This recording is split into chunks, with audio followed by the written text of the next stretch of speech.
Thank you for joining us, and it's always a pleasure to see both of you in between all the rushing around that you have to do right now. Thank you. Thanks very much for the invitation.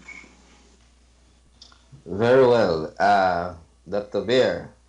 I guess you certainly are the head honcho in all this rollout, and certainly the business side of this is waiting for the economy to get back or start streaming where it should rightly be, and certainly um, the vaccines are an important part of this. So we are all ears today to find out from you guys what's going on.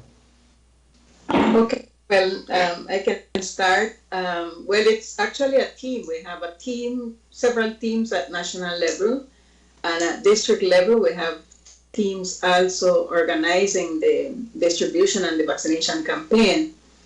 At national level, as Ms. Kay mentioned earlier, we have several committees. We have the National Coordinating Committee.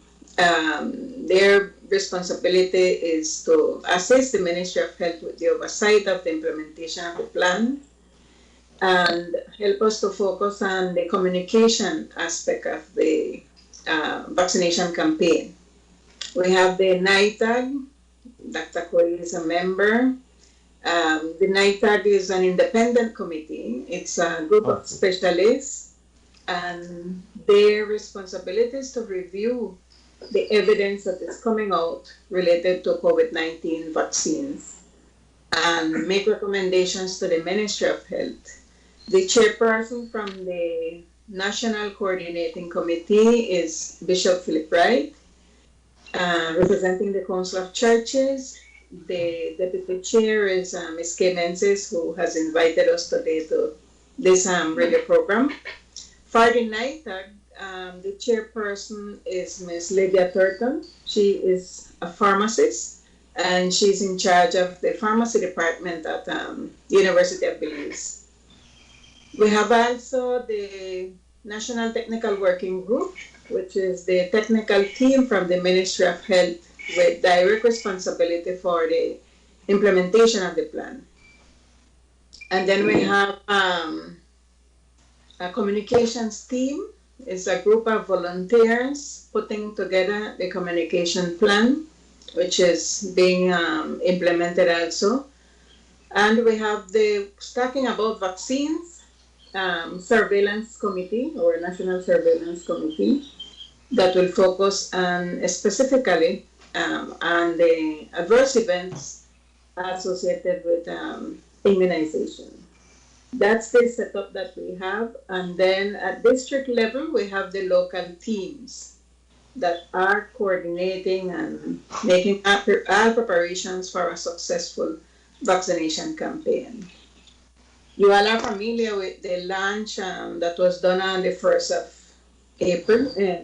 March, by the Minister of Health and Wellness, Honorable Michelle Chebat. Prime Minister was also there with us. And, I guess we can go in details with the rollout of the plan. Certainly. Okay. So, like other countries, and with recommendations from the NITAG and the Ministry of Health, we have the rollout of the vaccination campaign in phases. So we have 5 phases. Phase 1 have 3 subgroups, which is 1A, healthcare workers, 1B, persons 60 years and older, and 1C is persons with special conditions, like HIV, persons with cancer, persons receiving dialysis. Phase 2, we have 2A, teachers and police officers, 2B, National Assembly and Judiciary, Customs and Immigration officers. 2C, we have the tourism sector.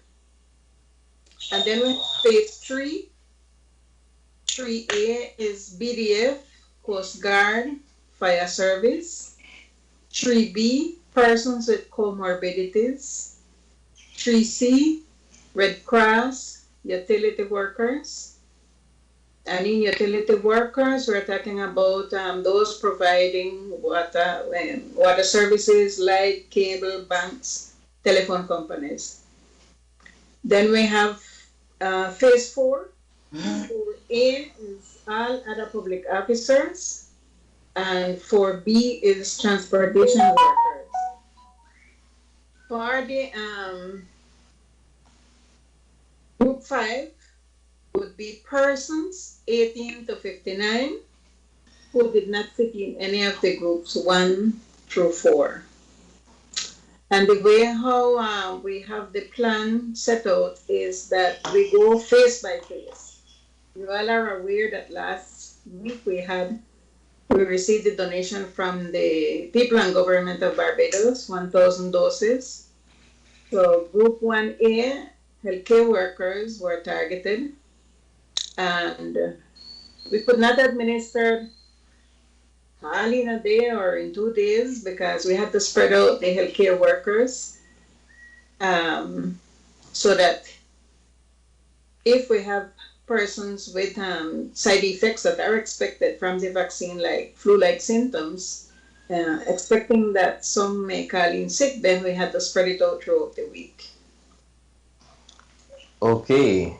That sounds like a lot of work went into all of this, knowing that people have been watching the international news as well, and we saw a whole lot of questionable issues in